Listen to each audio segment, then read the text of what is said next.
Syllabus खुद भी देखा है, उस हिसाब से मैंने बता दिया है कि 8.4 नहीं आ रहा है।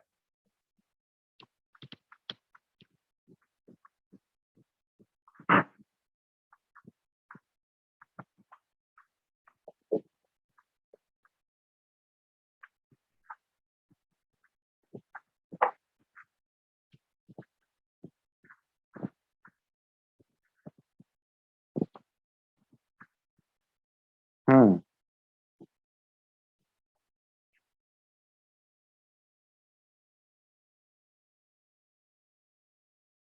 देखिए सबसे पहले सुनिए,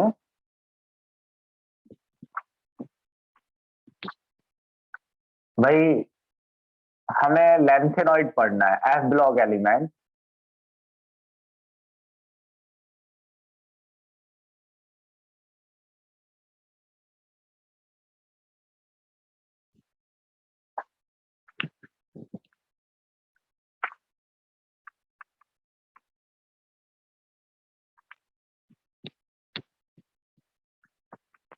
तो एस ब्लॉक एलिमेंट वो होते हैं elements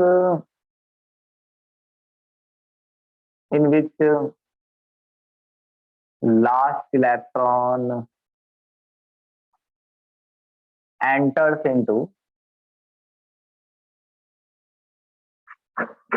f orbital।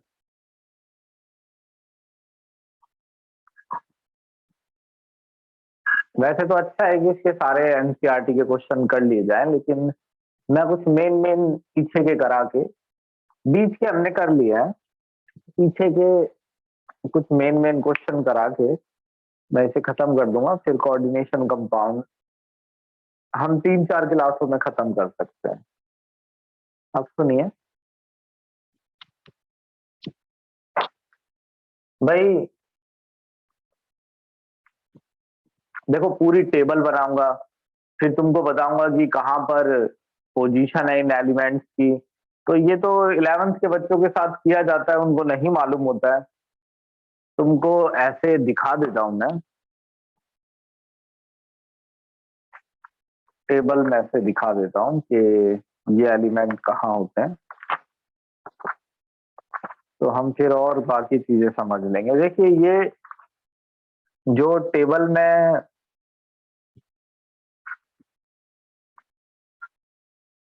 Sixth period है, इसमें 3D 4D 5D, ये 5D सीरीज है। 5D सीरीज में लैंथेनम और हाफनियम के बीच में ये एलिमेंट आते हैं। ये जो एलिमेंट है ये एक्चुअली में लैंथेनम जिस जगह पर है सभी को उसी जगह पर माना जाता है।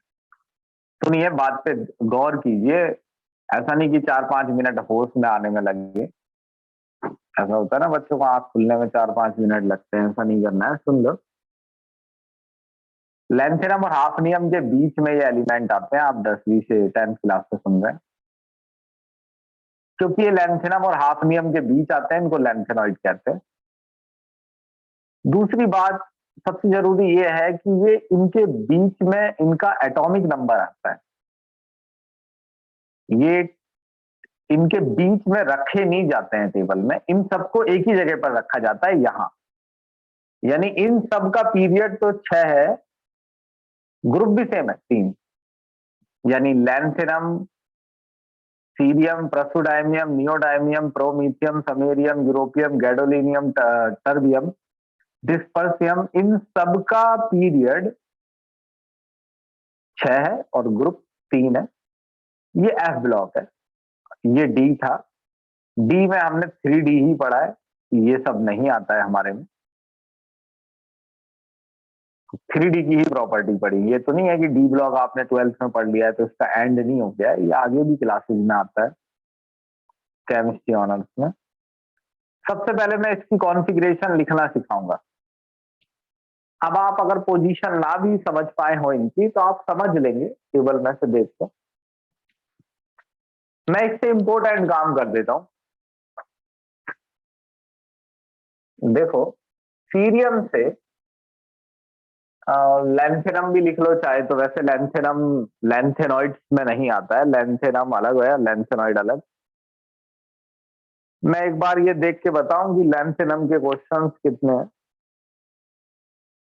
लेंथेनम के क्वेश्चन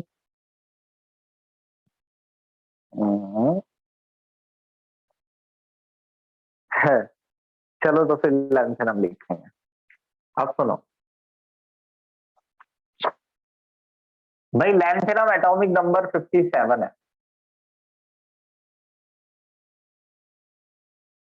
और ये एक एक्सेप्शन है। एक्सेप्शन का मतलब इसकी कॉन्फ़िगरेशन में छोटा सा एक्सेप्शन है।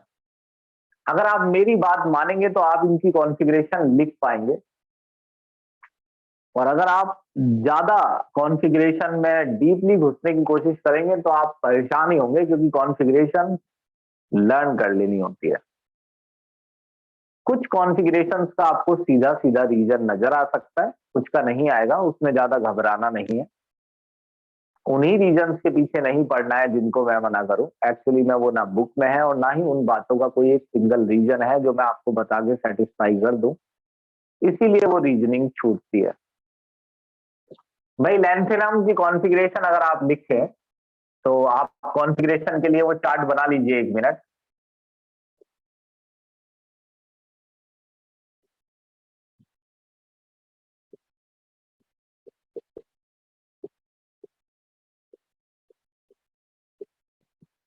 One S, 2s, 3s, 4s, 5s, 6s, 7s, 8s भी होता है, 2p, 3p, 4p, 5p, 6p, 7p, 3d, 4d, 5d, 6d, 4f, 5f। ये मेरे को भी याद नहीं हुआ इतने सालों में, मैं भी ऐसे लिखता हूँ।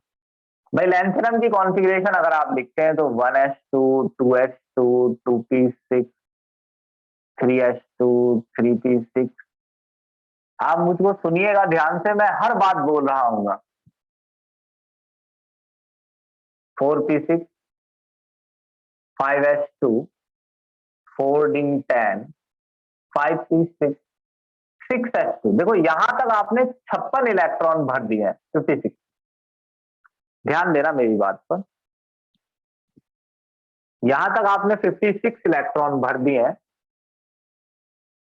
तो जब आप यहां पर आएंगे तो ये आपको 7वां इलेक्ट्रॉन इसमें भरना है, 4f में, और 4f के बाद आता है 5d।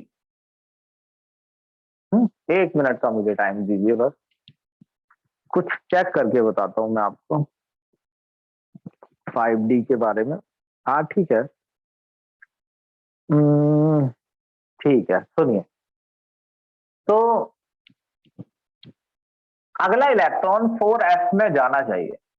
क्यों जाना चाहिए? क्योंकि हमको लगता है कि अगर अगला इलेक्ट्रॉन 4s में जाएगा तो इन इलेक्ट्रॉन्स के बीच उस अरेंजमेंट में जो हम बनाएंगे, जैसे मैंने ये अरेंजमेंट कर दिया, तो मेरे को ये लगता है कि ये अरेंजमेंट अच्छा है, सबसे बेटर है। इसमें इलेक्ट्रॉन्स के बीच रिपल्सन कम से कम है, और मेरे को ऐसा इसलिए लगता है क्योंकि मैंने ये अरेंजमेंट ऑफ बो प्रिंसिपल से किया है, और वही प्रिंसिपल हर जगह काम नहीं आता है। जैसे अगला इलेक्ट्रॉन 4s में नहीं है बल्कि 5d में है, तो ये क्या चक्कर है? अगर मैं अगला इलेक्ट्रॉन 5d में भरता हूं तो उससे अगला कहां भरूं? देखो अगर आप उससे अगले की बात करें, यानी कि 58वां, तो इसमें तो 57 ही है लेंथेनम में। लेंथेनम में तो 57 ही है। अब आता है 58 कहां डाला जाए, तो 58 सीरियम होता है,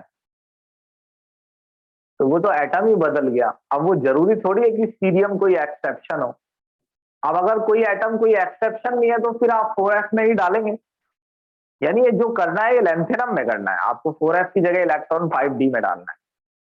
इसका कारण ये है कि 4f और 5d दोनों का n+l 7 है, और बहुत ही कंपेरेबल एनर्जी है इनकी। इसीलिए प्रिंसिपल सिर्फ लेंथेनम के इस केस में ठीक से काम नहीं करता है, बस यही इसका रीजन है। तो आपको इसे बहुत ओबियस नहीं लेना है, हो गया ये कि 5d1 में डालना है इलेक्ट्रॉन, 4s में नहीं डालना है। लेकिन भूलना नहीं है, मतलब ऐसा नहीं कि मैं कॉन्फ़िगरेशन आज के बाद ऐसा नहीं होना चाहिए कि कॉन्फ़िगरेशन आप लिख ना पाए।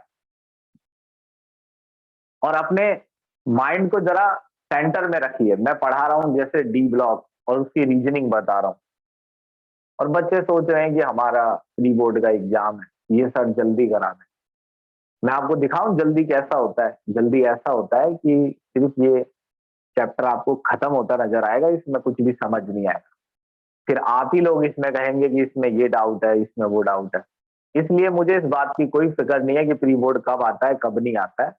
मैं जैसे समझा रहा हूं ऐसे ही समझाऊंगा, और आप भी उस चीज को अलग रखिए, मुझसे नहीं जोड़िए, मुझसे बोर्ड को जोड़ना है। और जैसे मैं समझाता हूं समझते रहिए। अब मैं इसे अगर अरेंज करता हूं, तो मैं अरेंज करता हूं इसे, तो 1s2 पहले आएगा। एक अरेंज करके बता रहा हूं, बस एक दो।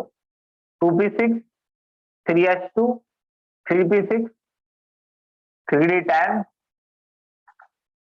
4s2, 4p6, 4d10, 4f0, 5s2, 5p6, 5d1, last में बचा 6s2। अब वैलेंस इलेक्ट्रॉन लेने का तरीका ये होता है, सुनो मैंने क्या कहा। मैंने कहा वैलेंस इलेक्ट्रॉन लेने का तरीका ये होता है कि सबसे बड़ा नंबर वैलेंस इलेक्ट्रॉन होता ही है। बाकी शेल इनर होती है, जैसे ये फर्स्ट शेल है, ये सेकंड है, ये थर्ड है, ये फोर्थ है पूरी शेल, और ये फिफ्थ है। बाकी इनर शेल होती है। इनर शेल में भी आपको एक बार झांक लेना है, कहीं कोई ऐसी सब शेल ना हो जो पूरी तरह फिल्ड नहीं है। क्योंकि वैलेंस इलेक्ट्रॉन वो होते हैं जो बॉन्ड बनाने में पार्टिसिपेट करते हैं। बॉन्ड बनाने में सबसे बड़े नंबर के इलेक्ट्रॉन तो पार्टिसिपेट करते ही है, और वो ऑर्बिटल भी पार्टिसिपेट कर लेती है जो पूरी तरह फिल्ड नहीं है, जैसे 5d। तो ये आया 5d1 एंड 6s2। अगर आप इसमें 4f को भी लिख लें, 4f0, तो ये कुछ ऐसा हो जाएगा, 4f0, 5d1, 6s2। अब ये देखने में बड़ा अटपटा लगता है। एक तो बच्चे अरेंज नहीं करते हैं, जब अरेंज नहीं करते हैं तो उनको 6s सबसे लास्ट में नहीं दिखता है। फिर वो अरेंज कर भी ले तो उनको ये नहीं पता होता है कि 5d और 4f को किस बेसिस पर वैलेंस इलेक्ट्रॉन में लेना है। और वही मैंने समझाया कि क्योंकि ये सब शेल पूरी तरह फील्ड नहीं है, तो इनके इलेक्ट्रॉन भी बॉन्ड बनाने में पार्टिसिपेट करेंगे। डी ब्लॉक में भी ऐसा ही हुआ था। अगला बता रहा हूं मैं, सीरियम, जो कि एक एक्सेप्शन है, लैंथेनम गीजर है, मगर एक्सेप्शन ज्यादा नहीं है। आप अगर मेरी बात ध्यान से सुने तो एक्सेप्शन ज्यादा नहीं है, आप इतना ना डरिए। लैंथेनम भी एक एक्सेप्शन था और सीरियम भी एक एक्सेप्शन है। अब देखिए सीरियम में क्या एक्सेप्शन है, स्क्रीनशॉट लीजिए। सेम अगर आप सीरियम की कॉन्फ़िगरेशन लिखते हैं जो कि 58 है,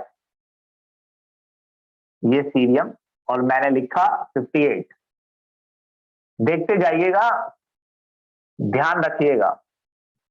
तो 58 है, तो ये हटा दो। पहले मैं इसको ऐसा कर दूं कि यहां कुछ है नहीं, कुछ नहीं दिख रहा है तुम्हें। यहां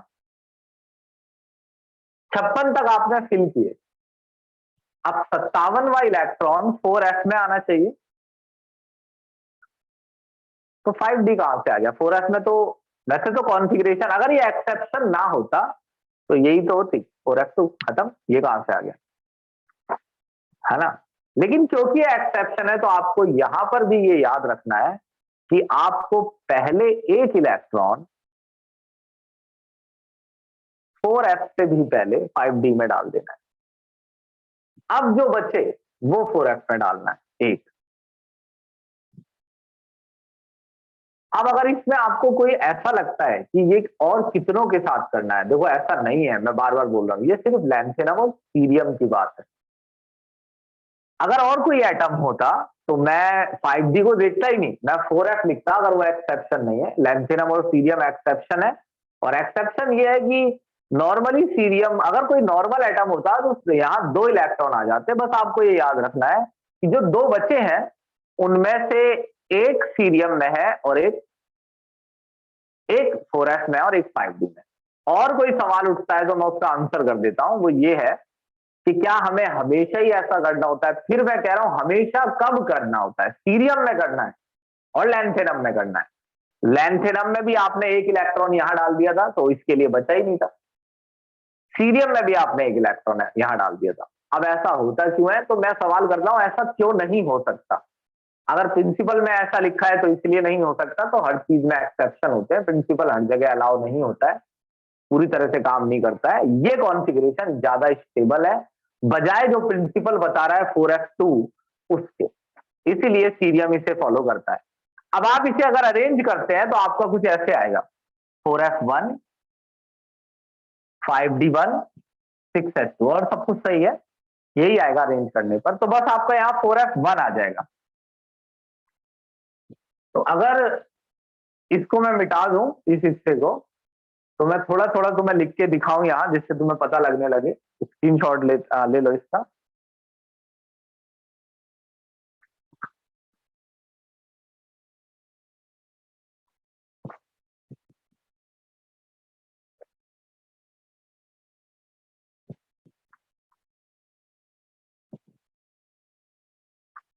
लैंथेनम, सीरियम,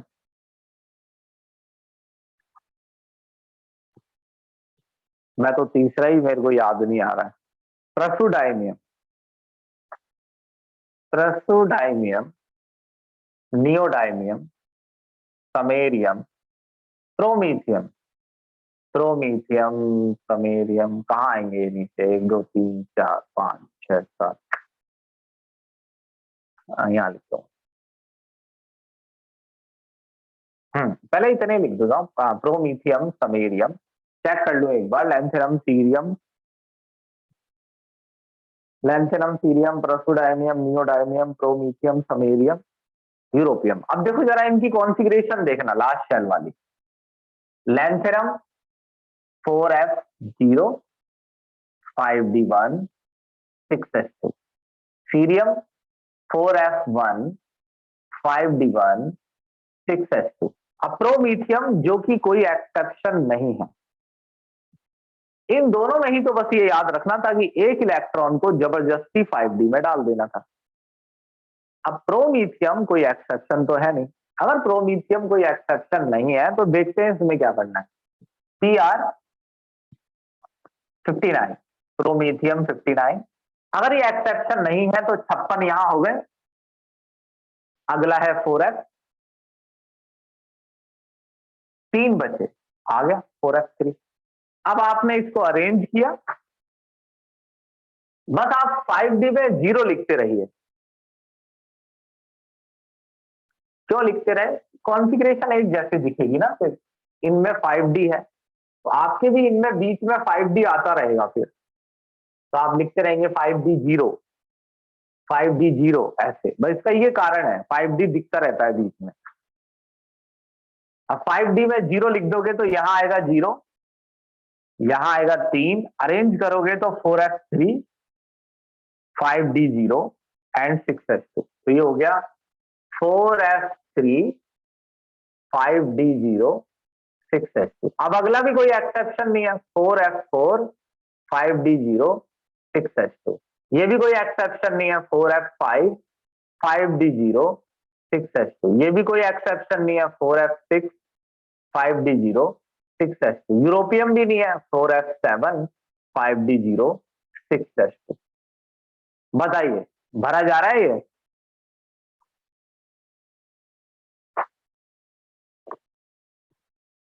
कैसे लिखा जा रहा है समझ आ रहा है? लैंथेनम और सीरियम को बस याद करके बाकी सारा, बाकियों में कोई एक्सेप्शन नहीं। जल्दी मुझे बताइए, मैं कोई 10th क्लास का कोई चैप्टर नहीं पढ़ा रहा हूँ जो आप चुपचाप सुन लेंगे, इसलिए जल्दी जल्दी बताइए, आगे चलिए।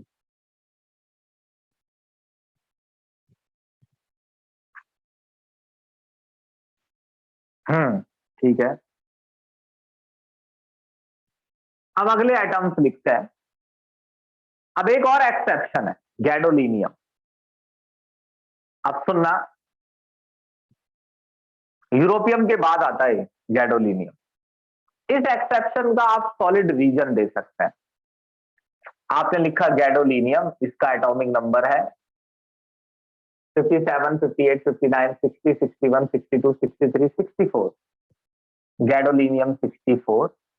तो यहां तक आपने 56 भर दिया है, आपको 8 और भरने हैं। इसमें 14 तक आते हैं, 14। लेकिन आपके पास तो 7 ही बचे हैं, 56 और 7 और 8 बचे हैं, 56 और 8 64, 14 तक आ सकते हैं।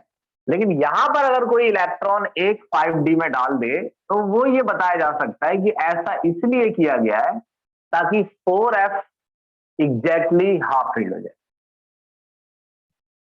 अब ऐसे रीजन हर बार नहीं मिलते हैं, तो नहीं मिलते हैं तो उसमें घबराना नहीं है, क्योंकि उन बातों का रीजन इतना सीधा नहीं है। एग्जैक्टली हाफ फील्ड, अब एग्जैक्टली हाफ फील्ड है, चेंज कर लो, यहां 7 आ रहा है, अरेंज करोगे तो अपने आप आएगा। तो यहाँ 5D 1 आएगा, यहाँ 4f 7 और 6s 2। आप डायरेक्ट डायरेक्ट एंड का हिस्सा याद भी कर सकते हैं कि ऐसे ऐसे इनकी कौन जल्दी याद हो जाता है। 4f 7, 5D 1, 6s 2। अब आगे फिर कोई एक्सेप्शन नहीं है, राइट वाला हिस्सा मिटा रहा हूं, अब राइट वाले की जरूरत नहीं है। अब भी कोई एक्सेप्शन नहीं है एंड तक, तो आप अब सीधा लिख सकते हैं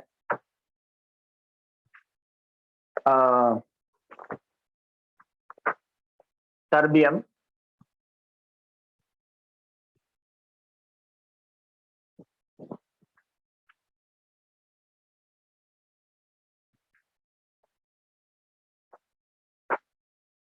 सर्बियम डिस्पर्सियम पोलोनियम अर्बियम थूलियम अटर्बियम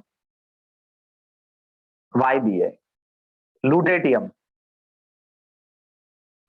तो 4f9 6s2 4f10। तो ये मैं देख के क्यों लिख रहा हूं, वैसे भी लिख जाएगा ये, इसमें देखो कोई एक्सेप्शन नहीं है, बीच में डी नहीं आ रहा है। आप चाहें तो बीच में 5D 0 लिख सकते हैं, ये लिख लिख के देखो, इससे एक जैसा दिखता है ये। जहां 5D में 0 है समझ जाओ वो एक्सेप्शन नहीं है, जहां 1 आ रहा है वो एक्सेप्शन है। 4f10 है, 4f11, 4f12, 4f13, 4f14।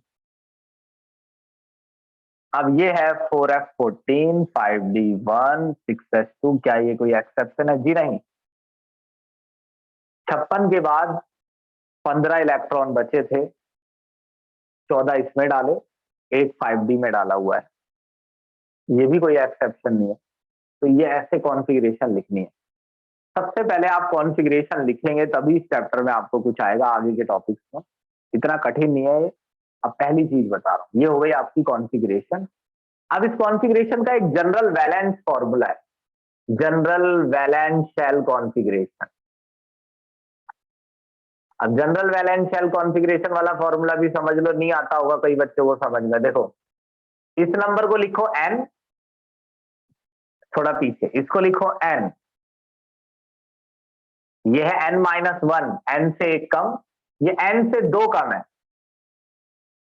तो पहले तो स्टोरी समझो, n n-1 n-2 आने की, n है n-1 n-2, n-2 पे लिखा है f, f में इलेक्ट्रॉन 1 से 14 तक अब चेंज होते रहेंगे, d में 0 से 1 तक, कभी 0 रहता है कभी 1 आ जाता है, और NH2 सब में ही रहता है 2, ये 2 फिक्स है तो इसीलिए 2 ही लिख दिया है। यहां कभी 0 आता है कभी 1 तो लिखा है 0 से 1, यहां 1 से 14 तक चेंज होता है तो लिखा है 1 से 14 तक। अब बताइए कोई दिक्कत? जल्दी बताइए और एक्टिव रहिए।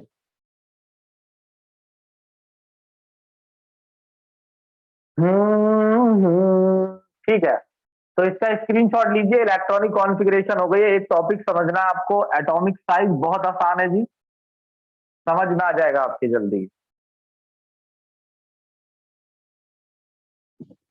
चलिए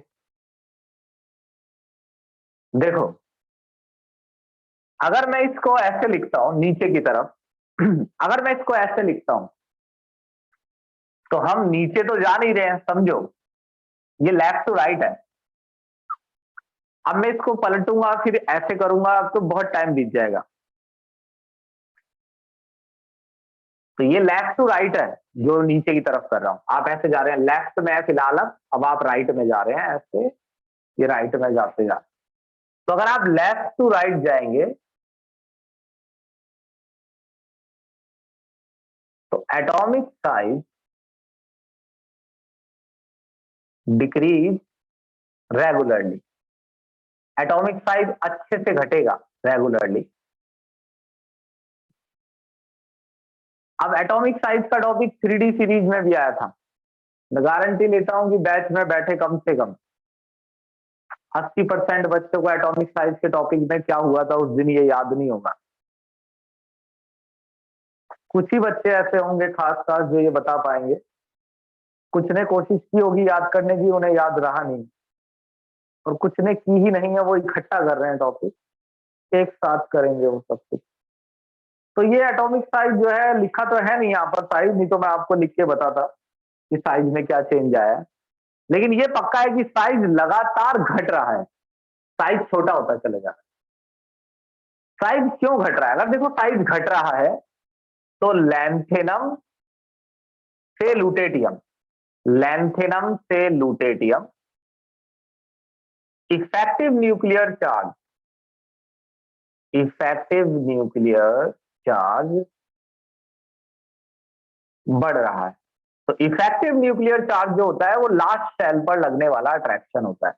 यानी लैंथेनम से लुटेटियम तक जाते जाते लास्ट शेल पर लगने वाला अट्रैक्शन बढ़ता ही है ना। अब हमें पता करना है क्यों, क्योंकि जब हम फ्रॉम लैंथेनम टू लुटेटियम, जब हम लैंथेनम से लुटेटियम पर जाते हैं तो दो चीजें देखिए, दो चीजें होती हैं खास।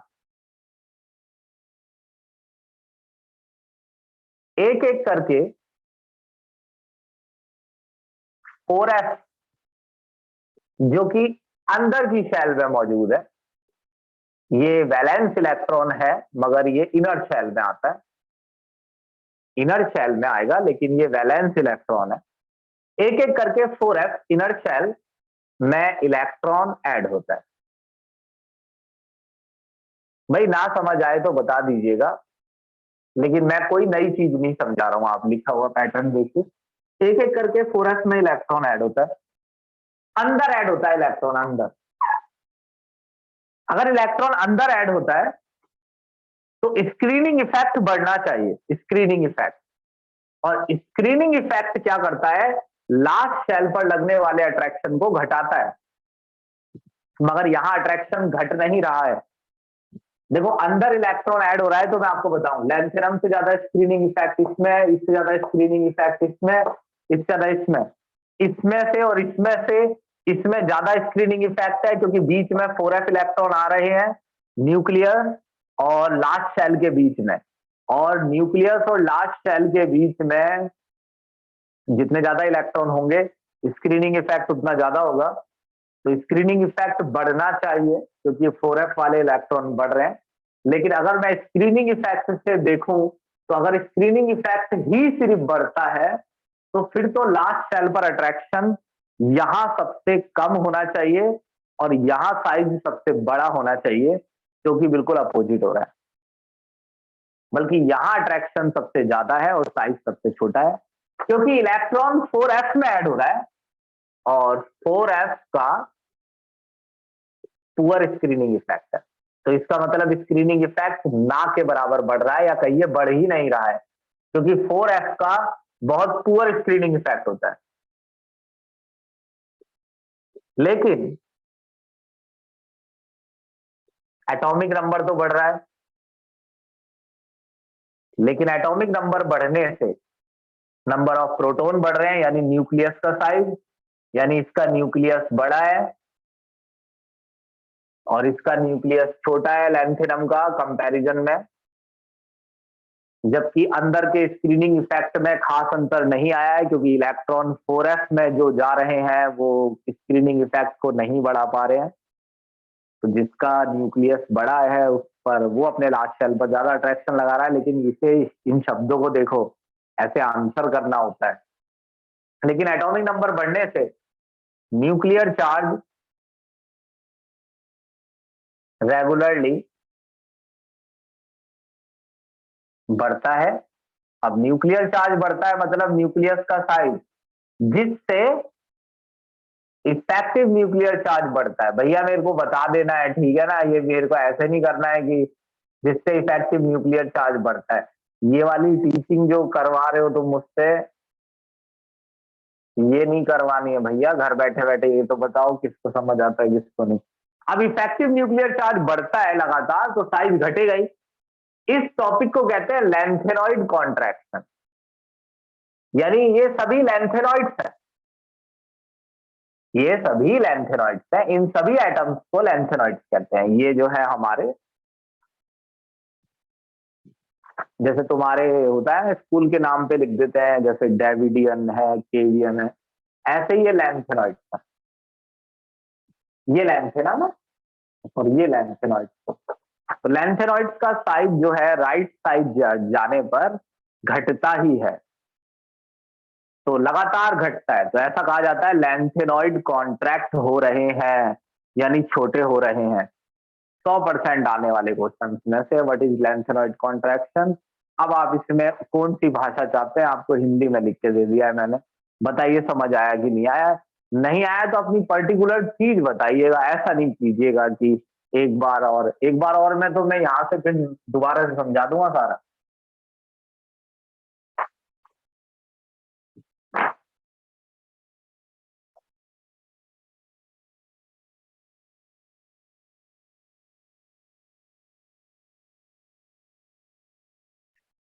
हम्म,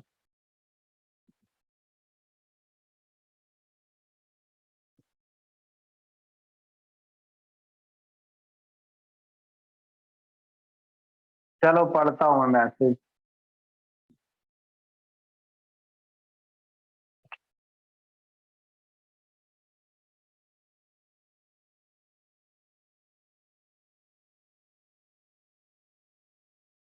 देखो निखिल, तुम्हारा क्वेश्चन मैंने पढ़ लिया।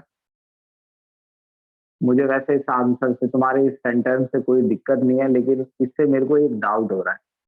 डाउट ये, जैसे तुमने लिखा है कि इसमें डी ब्लॉक एलिमेंट की तरह बाद में साइज सेम नहीं होता, मतलब हाँ ये तुमने बिल्कुल सही समझा है, लेकिन आप इसको डी ब्लॉक से मैच मत कीजिए।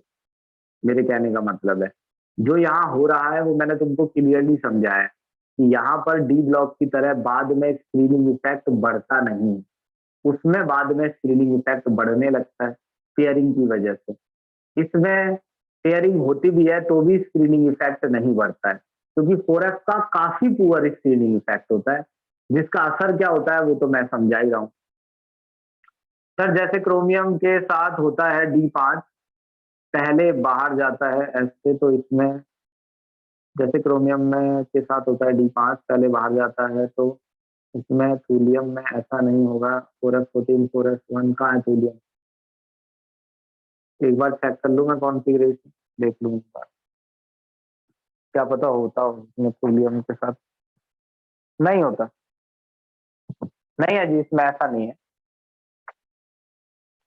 वो मैं समझ गया तुम क्या कह रही हो, 4f14 6s1, इसमें ऐसा नहीं है, 4f13 ही है। अब सुनिए,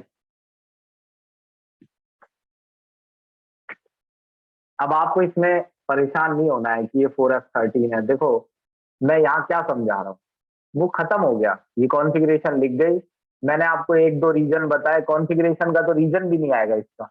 ये आपको लिखनी इसलिए समझाई गई है ताकि आपको इसके बेसिस पर दूसरी चीजें समझ आए, ताकि आपको एक डर निकल जाए कि ये कैसे लिखनी है। ये डर खत्म करने के लिए लिखा गया है। आप भी कहें कि हम भी लिख लेते हैं और हमको ये एलिमेंट याद है। जैसे एलिमेंट आज से पहले आप इनको नाम भी पढ़ते नहीं हो ज्यादा, आप इन्हें मैं अच्छे से लिख दी है तो दिख रहे हैं, तो डर नहीं लगता है, बस ये है। इसमें कोई सवाल नहीं आता है कॉन्फ़िगरेशन का। ये पहला क्वेश्चन था आपका लेंथेनॉइड कॉन्ट्रैक्शन। एक क्वेश्चन था जो यहाँ पर जनरल वैलेंस शेल लिखी हुई थी। बाकी तो एनसीईआरटी के क्वेश्चंस करिए और देखिए। बता देता हूँ एक बार कि कोई भी बच्चा जो दूसरी किताबें पढ़ रहा है वो अपना कुछ भला नहीं कर रहा है। अगर एनसीईआरटी के क्वेश्चन नहीं किए हैं और दूसरी किताबों के क्वेश्चन किए जा रहे हैं, तो ये रिकॉर्डिंग में मैं बोल रहा हूँ, किसी भी जानकार आदमी को मेरी बात सुनवा देना। अगर कोई भी ये कह दे कि बेनिफिट होगा, तो मैं भी एनसीईआरटी के क्वेश्चन बंद करके, कोई भी जानकार आदमी अगर ये कह दे कि उससे ज्यादा बेनिफिट होगा, भैया एनसीईआरटी से 100% बेनिफिट होता है। 100% जिसे कहते हैं, पूरे 100 नंबर भी आ सकते हैं उसके क्वेश्चन करने से। और हर साल में ये बात समझाता हूँ। या तो बच्चे इसलिए मुझसे पूछते हैं क्योंकि उन्हें एनसीईआरटी के कठिन लगते हैं, तो कोई दूसरी बुक तलाशते हैं, तो वो एक उनका अलग मैटर है। बाकी फायदे की बात यह है कि एनसीईआरटी का क्वेश्चन पहले करना है। वो कर लिए हो तभी मेरे को मैसेज करना है कि कोई बुक लेनी है या नहीं लेनी है, जो भी है। अब सुनिए भाई, एक टॉपिक है ऑक्सीडेशन स्टेज। ये आप बिल्कुल नहीं पढ़ सकते थे, इस टॉपिक को मैं आपको बता दूं, आप पढ़ के देख लीजिएगा। मैं आपको एक चीज सिखा दूं, अगर आप सीखेंगे तो शायद आपको अच्छे से आ जाएगा ये टॉपिक। चलो स्क्रीनशॉट लो। ऑक्सीडेशन स्टेट इसका एक टफ टॉपिक है।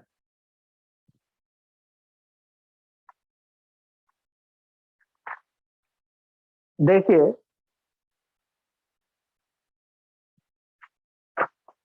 हे पिछली साल मैंने इन एलिमेंट्स को बोर्ड पे लिख दिया था पूरा, तो ये आ जाएंगे इस साल ये बोर्ड पर। देखो, मैं तुमको ऑक्सीडेशन स्टेट सिखा रहा हूँ, बहुत आसान बना के दूंगा, सारी बातें बोलूंगा। आपको कोई सवाल ऐसा लगे कि ये क्यों हो रहा है और मैं उसका आंसर ना दूं, तो आप भी गूगल करके डाल के देख लेना, आपको वहां भी आंसर नहीं मिलेगा सेटिस्फैक्टरी। सुनिए,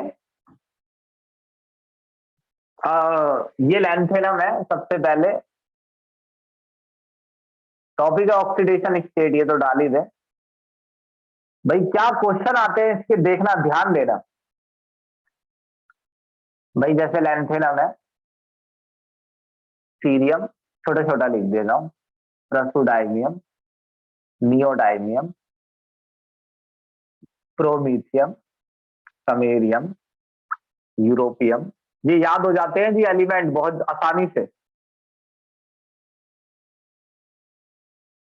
गैडोलिनियम, बस मेरे को याद। Gadolinium, terbium, gadolinium. अब अगली क्लास में, अब जो अगला बैच में लूंगा उसमें देखना, ये मेरे को याद होंगे। डिस्पर्सियम, फुलोनियम, अर्बियम। ये अर्बियम कैसे रह गया? टमाटरियम, वाईबी, लुटेटियम। अब इसकी कॉन्फ़िगरेशन लिख दे रहे हैं साइड में।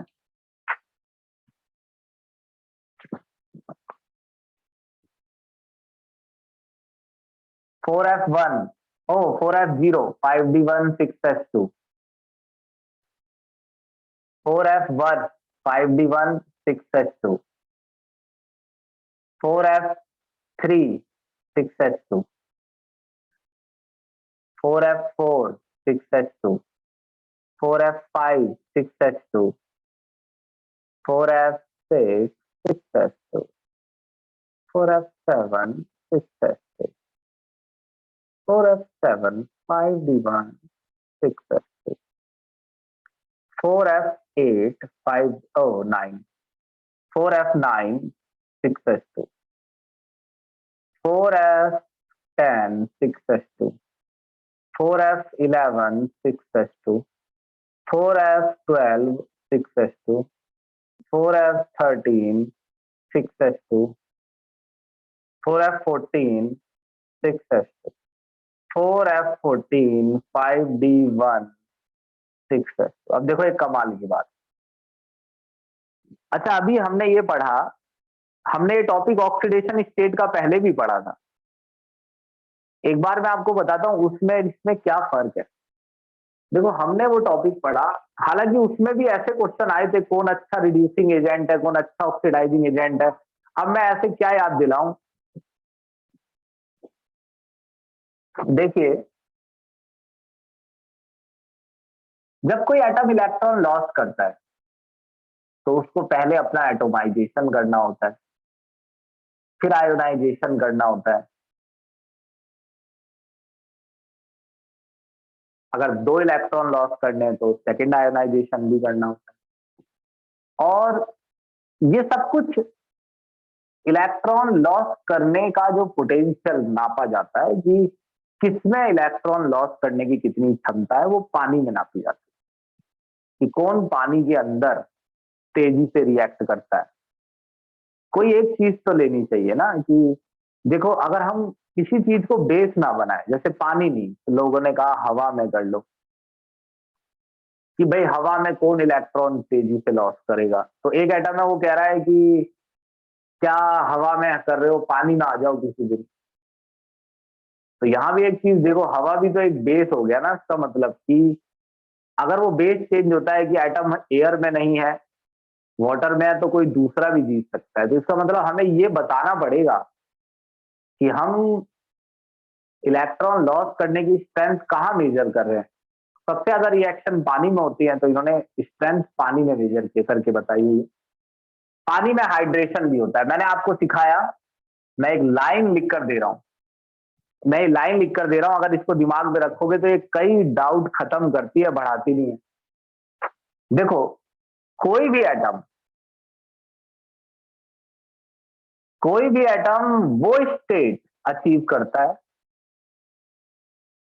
यानी वो चार्ज, कोई भी एटम वो स्टेट अचीव करता है, यानी वो चार्ज जिसमें उसका, कोई भी एटम वो स्टेट अचीव करता है जिसमें उसका atomisation plus ionisation plus hydration का सम कम से कम आए, यानी जो अटेन करना इजी हो।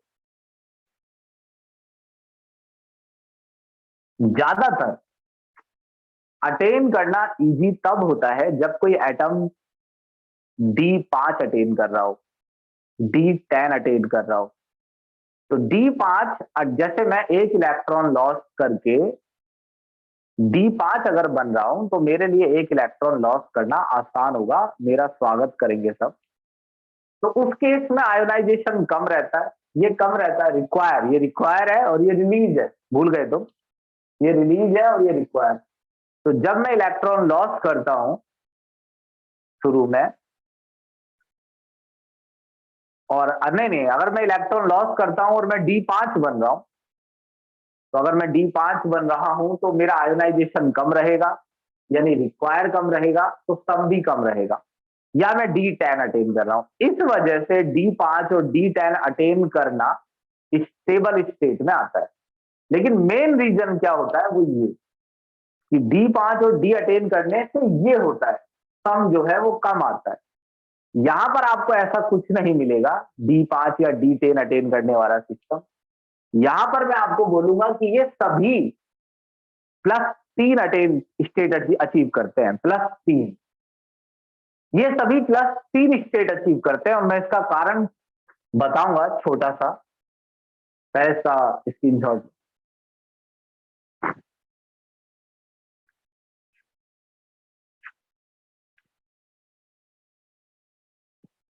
ये सभी +3 स्टेट अचीव करते हैं। +3 स्टेट अचीव करते समय इनको एटोमाइजेशन, आयोनाइजेशन और हाइड्रेशन का जो सम है वो सबसे लो पड़ता है, सबसे इजी रहता है। मैक्सिमम इनके कंपाउंड +3 स्टेट में देखे गए हैं। इसका कारण है कि इनके जो ये कंपाउंड है ना +3 वाले, ये आयनिक बॉन्ड है, मतलब आयनिक कंपाउंड है, ये 3 इलेक्ट्रॉन लॉस कर रहे हैं। 3 ही क्यों लॉस कर रहे हैं ज्यादातर? 2 भी कर रहे हैं लेकिन ज्यादातर 3 कर रहे हैं, ज्यादातर 2 और 4 भी है लेकिन ज्यादातर है 3। क्योंकि 3 में क्या होता है कि ये 2 जो लास्ट वाले हैं, ये तो सभी लॉस कर देंगे इजीली, 6s वाले, ये तो सभी को लॉस कर दें। किसी किसी में 6s के साथ 5d भी है, तो वो इसे भी लपेट लेता है, +3 हो गया। 6s के साथ 5d +3 हो गया। कोई कोई 6s में से 2 लॉस कर देता है और 4s में से 1, मगर एक ही क्यों? आप इस स्टोरी को कुछ ऐसे समझिए, मैं नियोडायमियम हूं और मैंने एक दिन ये सोचा, मैं ये हूं नियोडायमियम, मैंने एक दिन ये सोचा कि मैं इलेक्ट्रॉन लॉस करके बड़ी से बड़ी स्टेट अचीव करूंगा, जैसे +5 +6। मैं पैदा ही हुआ हूं आज और मैंने पहला इलेक्ट्रॉन लॉस किया, बड़ी इजीली लॉस हो गया 6s में से। फिर मैंने दूसरा कदम बढ़ाया +2, फिर मैंने तीसरा कदम बढ़ाया तो मुझे जोर पड़ा, क्योंकि इलेक्ट्रॉन काफी अंदर है तीसरा। लेकिन तीसरा लॉस करने का हमेशा ही तीसरा लॉस करने की कोशिश रहती है, क्योंकि 4s इलेक्ट्रॉन अंदर तो है, मगर ये इलेक्ट्रॉन फिर भी 4s वाले ज्यादा एनर्जी वाले होते हैं, यानी फिर भी पहले से इन एटम्स इलेक्ट्रॉन्स में ऑलरेडी ज्यादा एनर्जी होती है, तो इनको लॉस किया जा सकता है। इसीलिए मैंने कोशिश भी की, मैं नियोडायमियम हूं, 4s में से इलेक्ट्रॉन लॉस करने की, बावजूद इसके मेरे को मालूम है कि 4s बहुत अंदर है, और मैंने कोशिश करके एक इलेक्ट्रॉन लॉस करके +3 बना लिया। मगर अगला इलेक्ट्रॉन 4s में से निकालना और मुश्किल हो जाएगा, क्योंकि आप ऑलरेडी एक इलेक्ट्रॉन निकाल चुके हैं, तो रिमेनिंग जो 2 इलेक्ट्रॉन या 3 बचेंगे 4s में, उन पर न्यूक्लियस का अट्रैक्शन इतना ज्यादा हो चुका होगा कि चौथा इलेक्ट्रॉन निकालना बहुत मुश्किल हो जाएगा। इसीलिए ज्यादातर एटम, अब आप कहें कि दूसरा ही 2 ही क्यों नहीं निकाल रहा, फिर ये तीसरा भी क्यों निकाल रहा है, मैं बताता हूं। देखो, क्योंकि लास्ट शेल में बहुत सारे इलेक्ट्रॉन वैलेंस में, कोई एटम 2 लॉस करता है तो अभी भी उसमें बहुत सारे इलेक्ट्रॉन बचते हैं 4s के, तो वो 4s पर जाता क्यों है? क्योंकि इलेक्ट्रॉन अभी भी वैलेंस शेल में है, तो उनको लॉस करने की कोशिश की जाती है। अब जब वो 4s वाला इलेक्ट्रॉन एक लॉस कर लेता है, तो उसके बाद इतनी हद हो जाती है कि चौथा इलेक्ट्रॉन लॉस करना 4s में से मुश्किल हो जाता है, तो और अपने आप ही एटम समझ जाता है कि अब आगे फर्दर इलेक्ट्रॉन लॉस करना बहुत टफ होगा। मगर एक बार 4s को ये इन्वॉल्व कर ही लेते हैं इलेक्ट्रॉन लॉस करने, आपको इसमें से ऐसा कुछ भी नहीं लिखना है, मैं सिर्फ आपको ये समझा रहा हूं कि ये +3 क्यों अचीव करते हैं, और वो आपसे ये पूछेंगे नहीं, क्वेश्चन क्या है मैं अभी बताता हूं। सभी में +3 लिख लेना है कि सभी +3 अचीव करते हैं। अगर किसी के +3 का कोई खास रीजन है, तो वो पेपर में पूछ लिया जाएगा बेटा, तो तैयार रहना है। और वो रीजन बड़ा आसान है, जैसे आपसे पूछा जाएगा कि लुटेटियम +3 क्यों अचीव करता है, रीजन बहुत क्लियर है, 4f14। ये आपको फ्री के नंबर दिए जा रहे हैं, आप इनका स्वागत कीजिए। हालांकि सभी +3 अचीव कर रहे हैं, लेकिन बुक में ये टेबल ही नहीं है, तो आपसे अगर वो लुटेटियम के बारे में अचानक से कह देगा पढ़ते वक्त कि +3 अटेन कर रहा है, तो आपको कितना अच्छा लगेगा, क्योंकि ये 4f14 बन गया है। अब मैंने आपको क्लियर दिखा दिया कि सभी कर रहे हैं, मगर आपसे सबका पूछा नहीं जाएगा। अगर फिर भी आपसे किसी ऐसे का पूछ ले, जैसे कि नियोडायमियम +3 अटेन क्यों करा, तो मैंने आपको बताया ना, आप कहेंगे क्योंकि इस केस में एटोमाइजेशन, आयनाइजेशन और हाइड्रेशन का सबसे लो रहता है। +3 का रीजन आप गैडोलिनियम में दे सकते हैं, 4f7, लैंथेनम में दे सकते हैं, नोबल गैस कॉन्फ़िगरेशन। इस तरीके से आपको भी उसने 3 ही बताए +3 में। अब देखो एक खास सवाल क्या है, जिसे आप पढ़ते तो आपके बहुत सर में दर्द होता। अब इसको एंड कर देते हैं, मैंने ये लिख रखा है तो मैं आपको लिख के बताता हूँ। ये +2 है, थोड़ा आगे लिख लीजिए। समेरियम +2 भी बनाता है ओकेजनली, यूरोपियम भी +2 बनाता है, अटर्बियम भी +2 बनाता है और टर्बियम +4 बनाता है, थोड़ी पीछे। डिस्पर्सियम भी +4 बनाता है, प्रसुडाइनियम +4 बनाता है, नियोडाइनियम +4 बनाता है। अब आपको क्या करना है मैं बताता हूं। एक और है सीरियम, जिनका सीधा सीधा रीजन है उनका सवाल आपसे पूछा जाएगा पेपर में। जैसे यूरोपियम के +2 का आप कहेंगे क्योंकि ये क्या अचीव कर रहा है, 4f7। जैसे अटर्बियम के +2 का ये क्या अटेन कर रहा है, 4f14। और किसी का नहीं पूछा जाएगा, नहीं पेपर में तो टेबल ही नहीं है, मैंने बनाई थे। टर्बियम के +4 का आंसर कर सकते हैं आप, 2 इसमें से हटाइए, 2 इसमें से 4f7। लेकिन एक चीज, इन सभी में जो स्टेबल स्टेट है, ज्यादा स्टेबल, वो यही है। 4f7 अटेन करने के बावजूद भी +4 ज्यादा स्टेबल क्यों नहीं है? क्योंकि आप इलेक्ट्रॉन f में से निकाल रहे हैं, और f में से इलेक्ट्रॉन निकालने के लिए बहुत ज्यादा आयोनाइजेशन एनर्जी चाहिए। चाहे बेशक आप f7 भी अटेन कर रहे होंगे तो भी एनर्जी लो रहेगी, तो भी वो उतनी लो नहीं होगी कि आपका उसमें बेनिफिट हो। +4 तो आप अटेन कर लेंगे f7 बनने के लिए, लेकिन इसमें भी रिक्वायरमेंट एनर्जी की ज्यादा ही रहेगी क्योंकि इलेक्ट्रॉन 4f में से निकाले जा रहे हैं। तो कोई भी एटम अगर आपको +4 की फॉर्म में दिखता है, सुनो मेरी बात ध्यान से, यहां से ये सवाल है जिसके लिए इतना सब उधेड़-बुन की गई है। कोई भी एटम अगर आपको +4 की स्टेट में दिखता है तो वो आपसे पेपर में ये पूछेगा कि सीरियम, थोड़ी सी जगह चाहिए, रुको, सीरियम +4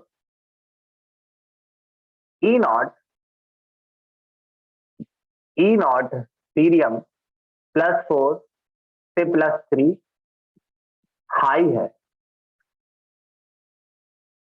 क्यों हाई है ये नहीं, हाई है। हाई वैल्यू है, कितनी वैल्यू है? वैल्यू है +1.74, +1.74, ये वैल्यू हाई है। तो आपको इससे क्या मतलब निकालना है? हाई है, हाई का मतलब सीरियम में बहुत एबिलिटी है वापस 4 से 3 बनने की। अगर E0 हाई होता है तो मैंने आपको सिखाया है इलेक्ट्रॉन लॉस करना मुश्किल होता है, यानी 3 से 4 बनना मुश्किल है मगर 4 से 3 बनना आसान है। चलिए इलेक्ट्रोकेमिस्ट्री पर चलते हैं पीछे। ये रिडक्शन पोटेंशियल है, यानी इलेक्ट्रॉन लेने की एबिलिटी। अगर ये वैल्यू हाई होती है तो इलेक्ट्रॉन लेने की एबिलिटी हाई होती है, देने की कम। अगर ये वैल्यू हाई होती है तो इलेक्ट्रॉन लेने की एबिलिटी हाई होती है, देने की कम। अभी हम देने की ही पढ़ रहे हैं पिछली क्लासों से। ये हाई है तो +3 से +4, +3 से +4 बनने की कोई खास एबिलिटी नहीं है। तो अगर सीरियम +4 की फॉर्म में हो तो वो क्या है? वो बहुत जल्दी क्या बनना चाहेगा? +3। तो अगर सीरियम +4 की फॉर्म में है तो वो +3 वापस बनना चाहेगा। +3 बनने के लिए वो इलेक्ट्रॉन लेगा, किसी से छीनेगा, जिससे छीनेगा उसका ऑक्सीडेशन हो जाएगा। तो +4 की फॉर्म में सीरियम ऑक्सीडाइजिंग एजेंट है। ये बात समझ में आई कि नहीं? वो यही पूछेगा आपसे, सीरियम +4 की फॉर्म में ऑक्सीडाइजिंग एजेंट क्यों है, या वो क्या है ऑक्सीडाइजिंग या रिड्यूसिंग। आप कहेंगे क्योंकि उसमें हाई टेंडेंसी है +4 से वापस +3 में आने की। +3 ही इनमें ज्यादा स्टेबल है। ये बताइए मुझे, समझ में आ रहा है? ये लाइट बंद करूं मैं, रुक जाओ।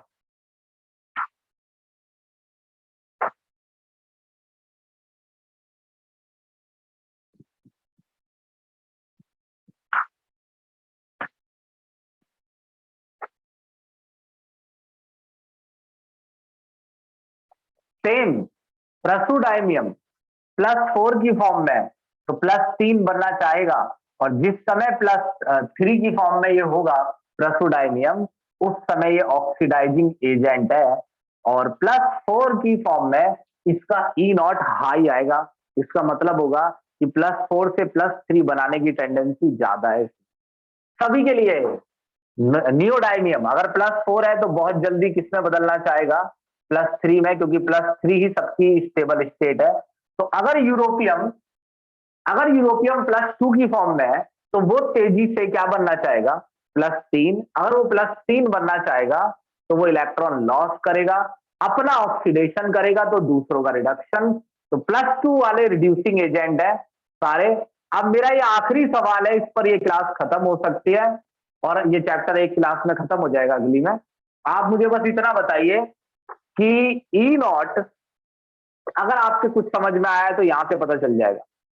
ई नॉट EU, अब आप मुझसे पूछते हैं या हम आपको बताते ही रहते हैं। अब जब हम कुछ पूछते हैं तो उस समय भी आप कुछ पूछेंगे तो फिर फायदा ही क्या है। मेरे को तो ऐसा लग रहा है बच्चे के पास इतने साधन हो गए हैं पढ़ने के कि वो किसी भी साधन की कोई केयर ही नहीं कर रहा है, ना ऑनलाइन क्लासों की, ना ऑफलाइन की, ना गूगल की, ना यूट्यूब की। वो पढ़ ही नहीं रहा है, बस वो उन्हें देख रहा है कि यहाँ से पढ़ लूंगा या यहाँ से। बताओ ये हाई होना चाहिए लो, यहाँ से देख के बताओ ये हाई होना चाहिए या लो, अगर तुम इस साइन को समझते हो। ये बहुत अच्छा आंसर होगा जो भी देगा, बहुत ही अच्छी बात होगी।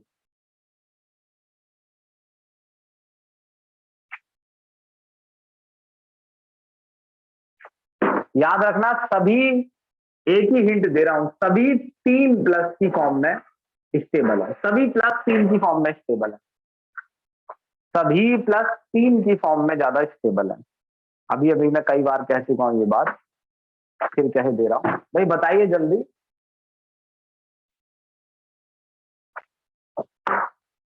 हाँ ये रश्मि सही है, तनिष्का ये सही नहीं है, निखिल सही है, चिरंजीवी सही है, तृप्ति गलत है, स्वाति सही है, तनिष्का सही है, जी सही है, काजल गलत है। 3 बच्चों का गलत है बस। अब मैं आपको ये दिखाता हूं कि इसमें आप चेक कीजिएगा कि कोई भी चीज ऐसी है जो समझ में ना आनी चाहिए थी, और आप अपनी यहीं पर ही देख लीजिएगा कि आप सुनने में कितने केयरफुल है या नहीं। अपना हिसाब खुद ही लगा लीजिएगा। अभी मैंने हमेशा आपको समझाया है, या हमेशा छोड़ो, आज मैं आपको समझा रहा हूं। मैं 6 बार ये बात बोल चुका हूं कि +3 स्टेट इनमें सबसे ज्यादा स्टेबल होती है, चाहे ये +4 में 7 अटेन कर रहे हो या 14 अटेन कर रहे हो, इनमें +3 ही सबसे ज्यादा स्टेबल है। यहाँ बात खत्म हो गई, यहाँ +3 सबसे ज्यादा स्टेबल है। अब आप जैसे कहते हैं कि क्यों, तो मैं वही कहता हूं कि ये जो तरीका है, मैं आपको ले जा रहा हूं ये सिखाने पर कि रिड्यूसिंग एजेंट, ऑक्सीडाइजिंग एजेंट क्यों, कैसे पता लगेगा, और आप +3 ही देखे जा रहे हैं तब से। तो आप यहीं अटके रहिए, तो ये साल पार हो जाएगा जल्दी। +3 ज्यादा स्टेबल है, तो अगर यूरोपियम +2 की फॉर्म में है, तो मैंने आपको बताया चाहे ये +2 में हो चाहे +4 में, यही ज्यादा स्टेबल है। तो +2 में है तो बहुत जल्दी +3 बनना चाहेगा। अगर यूरोपियम +2 की फॉर्म में है तो जल्दी ही +3 बनना चाहेगा, क्योंकि मैं आपसे ये कह रहा हूं और क्योंकि किताब में लिखा है कि +3 ही ज्यादा स्टेबल है। तो अगर यूरोपियम +2 से +3 बनना चाहेगा तो इसका मतलब है +2 से +3 बनने की टेंडेंसी जो है वो हाई है। +2 से +3 बनने की टेंडेंसी हाई है, तो यानी इलेक्ट्रॉन लॉस करने की टेंडेंसी हाई है। और हम हजारों बार कह चुके हैं कि +2 से +3 यानी अगर इलेक्ट्रॉन लॉस करने की टेंडेंसी हाई होती है तो ई नॉट लो होता है। यही कारण है कि बहुत कम बच्चों का आंसर गलत है, क्योंकि ये ऑलरेडी बहुत बार कहा जा चुका है। चलिए ठीक है।